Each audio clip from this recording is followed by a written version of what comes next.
Well, we knew coming in here we were playing a very good basketball team. It's an NCAA caliber basketball team. Should have been in the tournament.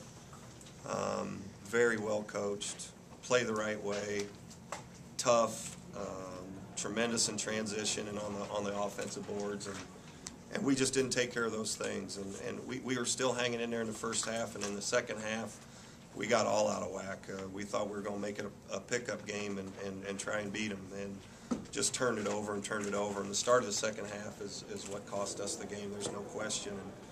And you told our guys if we want to be the type of team that's going to contend for Missouri Valley Championship, this is a type of place you have to come win, a type of team you have to beat. But I commend the Hawkeyes. I watched them a lot this year. They've gotten better all year. Again, I think they're as well coached as anybody we've played, and they didn't play that well tonight. Otherwise, it would have been a lot worse there in the second half. But they're the type of team that can win this thing, and with everybody coming back other than May, they have a very bright future. Greg, you talk about Hi, Brooksy. How are you? I've been better. Right at the start of the second half, they were going to fire from 30 feet. Yeah, we turned it over, I think, on 4 of our first 5 possessions or something like that, and settled for quick threes.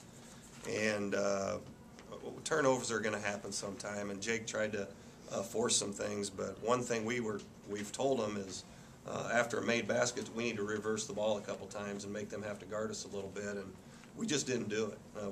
We were really all out of sorts at halftime. I'm not sure if they thought it was going to be a little easier than what it was, but they kept doing what they were doing, and we got away from what we were doing in the first half. Did you think McCabe hit the free throws on the technical and then came down and hit back threes? That was kind of like that's one thing, a guy that hasn't made a shot, and he gets to the free throw line, gets to see that thing go in. We know Zach can make those things.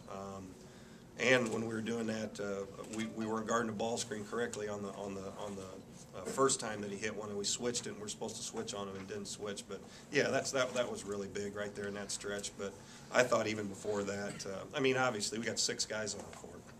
We were a little out of whack in all areas there to start the second half. Greg, can you talk about the lack of concentration during that period, and how disappointing that is when it just seemed to turn on a dime after a pretty good Well, we were right there. We were right there with a very good team, a team that we think we still could have beat. But when you play like that, it comes down to possession basketball a lot of times, and you can't just hand them. They're so good in transition. If you turn it over, they're going to turn it into something.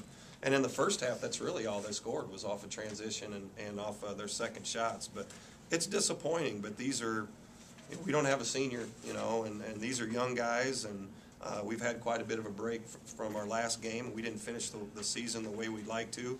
We're going to be a good team. We've shown that, but we got out of sorts, and that probably starts with me. But these guys have been a hard-working group all year, so I'm not going to take any away from them trying real hard to make some plays. Greg, they ended a half on 13-4 run. You're up 8. That's really where things started kind of unraveling. From your perspective, what happened there?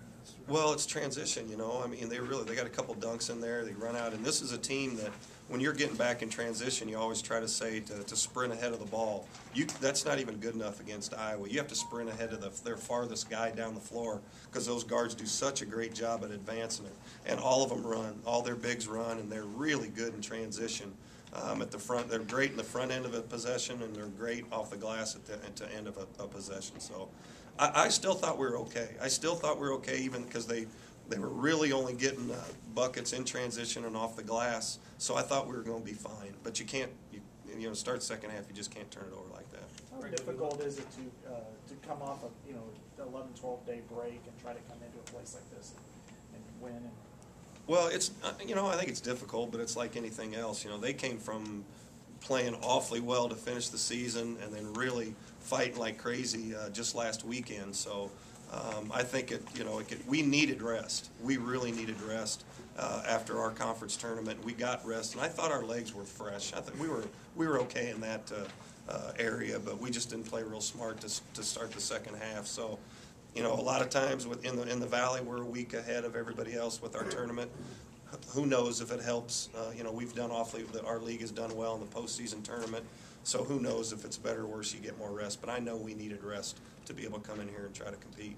Greg, does that mental aspect, the concentrate, these guys move next year, you know, and they do have, most of them have a year of experience under their belt. Is that mental concentration that you had at your best this season, but you didn't have in the last month of the season? Is that what really needs to be moved? And that's what we talked about just in the locker room. You know, everybody's got to look in the mirror, and that starts with me.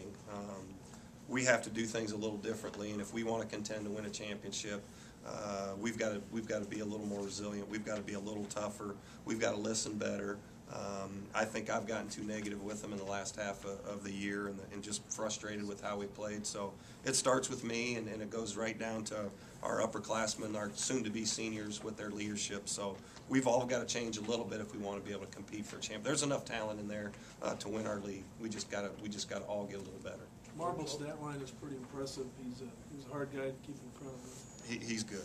He handles the ball, and you don't see many point guards at that size. You know, he plays a little different than his dad. You know, he's so good with the ball in his hands, and he's unselfish too. You know, he gets to the basket. I know he took 15 shots, but if you get that deep and get to the rim, he's a tough matchup, and I knew he would be, but they got a few of those too. And he gets to the line a lot, and he was 8 for 10 from the line there. And to only turn it over once. We tried to pressure him a little bit, and he only turned it over once, and to get 4 steals. He's a stat sheet stuffer, that's for sure.